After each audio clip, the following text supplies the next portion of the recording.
J'appelle Marie Darderol sans devoir, qui est CMDO d'Undies. Elle va nous présenter le Undies Media Remix.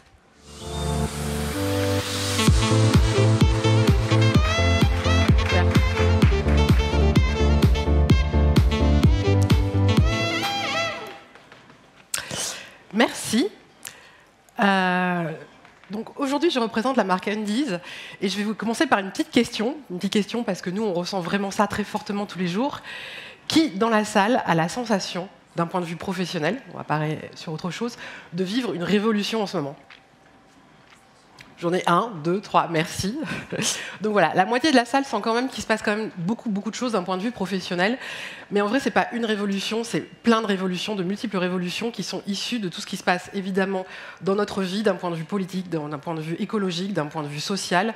On est en train de vivre des changements qui ont des impacts sur notre façon de travailler et notre façon de consommer. Je vous donne un exemple, le télétravail et les digital nomades, il y a 3 ans, on en parlait peu, ça n'existait pas vraiment. Aujourd'hui, c'est devenu complètement normal. Il n'y a pas d'équipe où il n'y en ait pas. Il n'y a pas une discussion avec des gens qui n'en parlent pas. De la même façon, la transparence, l'expérience, le RSE, tous ces sujets, c'est des sujets qui traînent depuis très longtemps, mais aujourd'hui, c'est vraiment les respecter ou mourir pour les marques. Il n'y a plus de marques qui ne sont pas engagées. Et celles qui n'étaient pas engagées, qui n'avaient pas des valeurs, qui n'avaient pas de la transparence, sont en train de mettre la clé sous la porte. Nous, d'un point de vue professionnel, c'est vraiment la loi de Moore. On a un peu l'impression qu'on se prend un truc tous les 15 jours. Vous savez, la loi de Moore, c'est cette loi qui vous dit que l'innovation, elle va aller de plus en plus vite, et en fait que toutes les ruptures, ça suit une courbe complètement exponentielle. Il n'y a même pas 12 mois, au mois de décembre, on s'est mis à prompter sur ChatGPT. Au cours de l'année, on est tous devenus un peu designers, et on s'est mis à travailler sur Midjourney. TikTok, ça existait plus ou moins pas il y a 3-4 ans. Aujourd'hui, c'est le go-to market pour toute la jeune génération. Et puis, j'ai des équipes, par exemple, sur les réseaux sociaux, qui organisaient des shoots tous les 15 jours, qui prenaient des mannequins, qui dépensaient énormément d'argent sur des shoots hyper léchés, hyper contrôlés. Et puis, tout d'un coup, on s'est rendu compte que sur TikTok, il ne faut pas faire ça. On a donné des téléphones aux stagiaires qui courent dans les couloirs, et on a cartonné. On bat des gens comme Lancôme, Calzedonia, Tézénis, même Louboutin sur TikTok, alors qu'on est beaucoup moins internationaux et qu'on a beaucoup moins de moyens. Donc c'est dire à quel point il y a une révolution. Et si je descends sur les médias, il y a une révolution des médias où, à la limite, on ne sait même plus à quel dieu se vouer. Parce que vous avez les cookies qui vont s'arrêter, donc tout le monde vous prédit la fin des médias, etc. Vous avez les emails cachés, vous avez beaucoup d'obscurité. Dans tout ce qui se passe d'un point de vue média. Enfin, moi, quand on me parle par exemple de Pimax, je ne sais pas, je ne comprends pas. Mais c'est obligatoire, manifestement. Donc en fait, on a une mécompréhension de nos résultats, on a une mécompréhension parfois de ce qu'il faut faire. Il y a des buzz, donc là on est en plein dans l'IA. On se rappelle, il y a 2 ans, on parlait du métaverse des NFT. Voilà. Rest in peace. Donc il y a vraiment un sujet de comment on fait pour s'adapter. Faut-il s'adapter ? Comment on fait le tri entre le truc qui fait du buzz, on est content, on vient faire une conférence et après c'est fini, et le vrai changement structurel. Donc nous on s'est dit on va revenir au marketing, au consommateur, et on va faire de l'anthropologie, parce qu'en vrai c'est ce que fait n'importe quel bon n'importe quel bon marketing, il essaie de comprendre son client. Et en vrai, si vous regardez cette espèce de transformation des réseaux sociaux vers plus de privacy, ça vient d'où ? On est en train de parler de génération en fait, qui a été complètement exposée sur les réseaux sociaux depuis qu'ils sont nés par leurs parents. Vous arrivez, il y a des gamins, ils ont 18-20 ans, en fait, ils ont un passif sur les réseaux sociaux, on a vu leur visage partout, qui sont en train de se rendre compte que leur data leur appartient, que leur data a une valeur, et surtout que leur visage et que leur image a besoin de contrôle. D'où ces histoires de RGPD, d'où ces histoires de cookies, etc. C'est pas juste le marché qui a décidé de changer, et d'où un méta va vous dire maintenant je te propose de mettre de l'argent pour aller dans les DM, et pas forcément pour faire du trafic à l'extérieur, parce qu'ils vont devoir s'adapter. Il y a aussi tout un sujet d'expérience. Si je reprends la pyramide de Maslow, en fait, j'ai besoin d'estime, et l'estime, ça vient par la reconnaissance, ça vient aussi par l'expérience, et pas uniquement par l'intrusion dans mon funnel consommateur d'une image bien lisse, bien léchée, bien comme j'ai envie de te la raconter, qui ne raconte pas grand-chose au demeurant.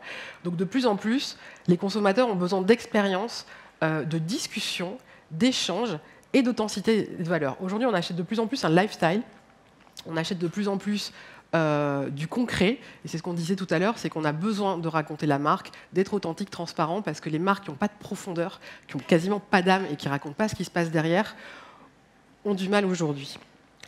Donc ça se transforme en quoi? Nous, on s'arrache un peu les cheveux, on se pose plein de questions par rapport à tout ça. Et je voulais vous parler aujourd'hui de 3 tests qu'on fait, parce que justement, on se pose plein de questions. On fait beaucoup de choses, mais ceux-là, on les trouve assez structurants.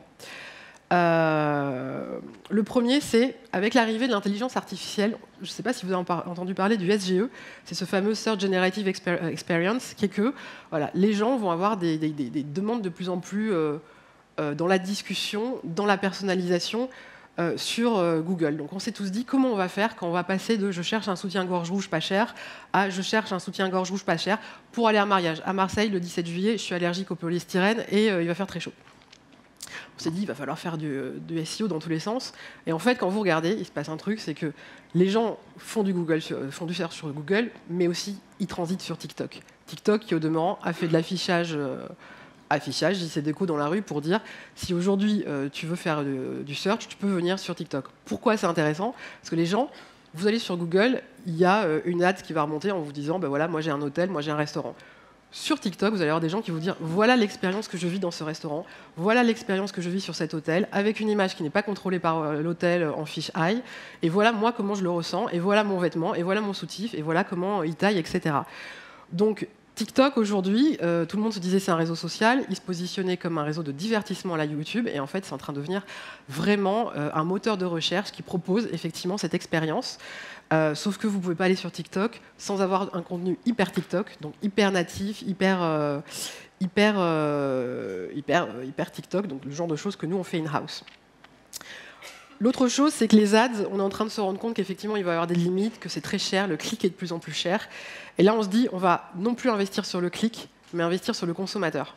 Donc là, il y a 10 ans, on réfléchissait affichage, télé, magazine, et tout d'un coup on se dit bon voilà, on a un système qui est quand même assez clean aujourd'hui, on a les grands méta, les Google, les Snapchat, les TikTok, etc.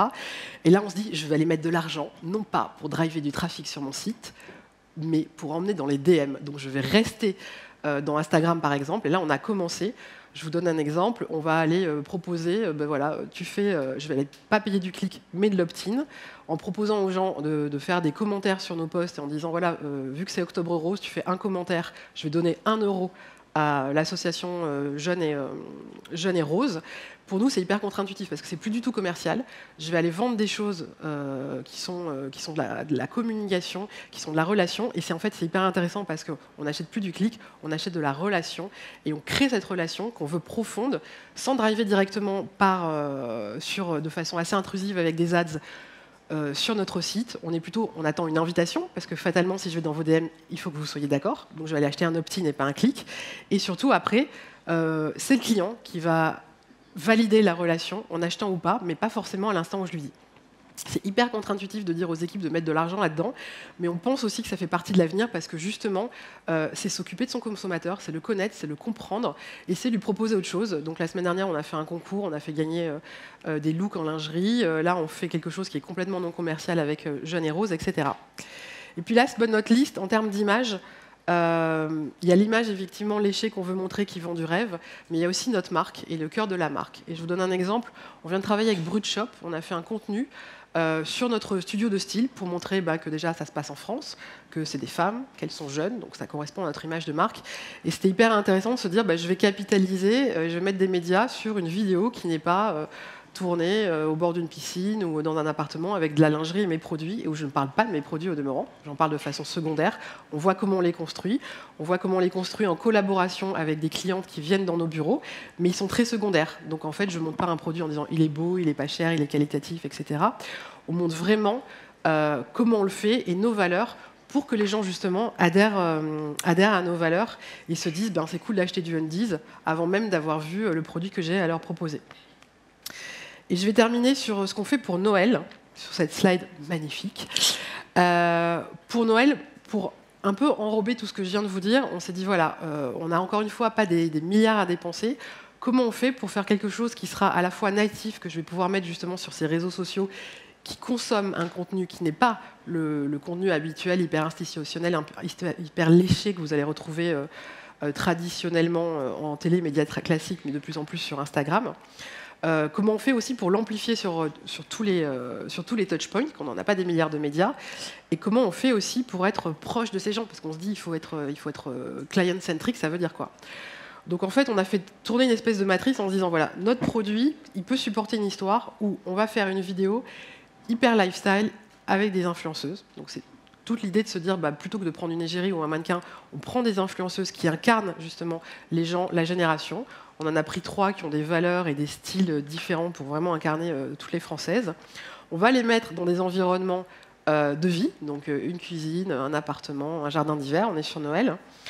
Nous, ça nous permettra d'avoir un média avec une communication qui fit avec justement ce qu'attendent les gens sur des TikTok, sur ce genre de réseau. Ça va nous permettre d'avoir l'amplification, parce qu'effectivement, les filles, elles vont l'amplifier sur le réseau et on allait chercher des gens qui ont un réseau quand même costaud. Et puis, comme on est chez Undies, on va chercher l'innovation. On va aller chercher, là pour le coup, les premières vidéos mixtes avec du réel, du tournage et aussi de l'IA, parce qu'on a un concept qui demandait qu'on soit extrêmement créatif. Et on pense que justement cette innovation va faire parler, que du coup on va faire sûrement un peu de RP. Peut-être pas comme avec la campagne d'affichage, parce que ça sera moins in your face, on ne va pas partir en télé ou en affichage, pour justement toucher un autre type de population, une population comme ici, plus B2B, plus CSP+, qui va être sensible à la marque justement pour des valeurs d'innovation, de leadership sur la rupture, etc. Donc vous découvrirez tout ça à partir du mois de novembre, on vient de le shooter. On n'est pas encore prêt à le partager. C'est hyper difficile parce qu'encore une fois, l'innovation, voilà, c'est pas comme un shoot. On se dit il faut qu'il y ait un bon montage. Là, il y a plein d'enjeux, il y a plein de challenges. Et on espère que entre ça, entre le fait d'emmener les gens dans les DM et pas forcément avec des pubs un peu dry sur le site, on arrivera à la fois à engager les gens, à la fois à réengager. Aussi engager les gens et en les réengager, parce que je ne sais pas vous, mais sur Meta, souvent, ça devient de plus en plus difficile d'aller gagner des audiences, et aussi de proposer une relation qui ne soit pas que, effectivement, je te mets mon visuel dans la tête, tu l'as pas choisi, et puis après, tu iras sur le site, et puis quoi, en fait, il ne se passe pas grand-chose. Donc on est vraiment dans cette démarche d'amplification, de multicanalité et d'incarnation en réponse à cette fragmentation des médias, sachant qu'on continue, évidemment, à investir de façon, entre guillemets, plus traditionnel parce qu'en fait on ne sait pas. Donc voilà, je vous laisse sur ce mot de la fin. Nous ne savons pas, mais on essaye. Merci.